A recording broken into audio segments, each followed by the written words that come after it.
Hi viewers, so we are back again and we have an exponential question given to us, and this time we are being told to find the value of x in this equation given to us.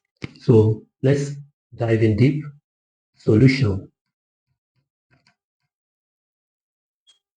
If you followed the first video, I always said when you have a coefficient attached to your exponential with the base, it is far better for you to take the coefficient off. So we are going to take the coefficient off. How do we do that?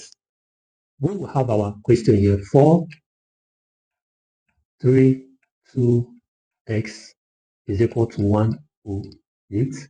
Now this one is attached to this bracket here by multiplication. For it to go off, we'll have to divide by 4.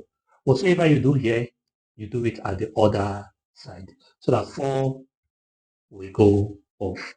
Now let's reduce this. 4 here, 1. 4 will go into 10 2 times, remainder 2. Now what's 4 in 28? I taught you guys that you should learn how to skip count. So by now you should know that 4 in 28 should be 7. If you can skip count, that's skip count simply means counting in 4. 4, 8, 12, 16, 20, 24, 28. So we now have 3 into brackets. Sorry, 3 raised to power 2x is equal to 27. What do we do next? Now we are having 3 here, which is our base here to this exponent.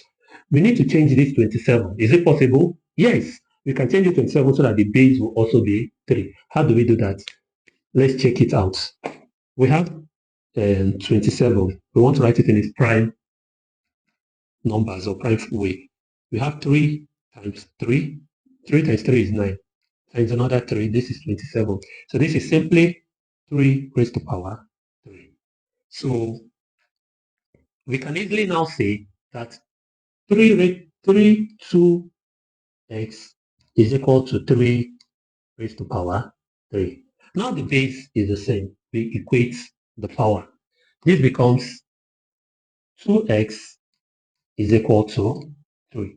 Remember, we are looking for the value of x and not 2x. So 2 here is simply a coefficient. How do we take away the coefficient? We divide both sides again by 2. So 2 will go with 2. Therefore, x is equal to 3 over 2, or simply put in a decimal fraction, it is equal to 1.5. Because 2 will go into here one time, remember 1 over 2, which is 1.5. And therefore, guys, this is the value of x in this question. See you in the next class. Bye for now.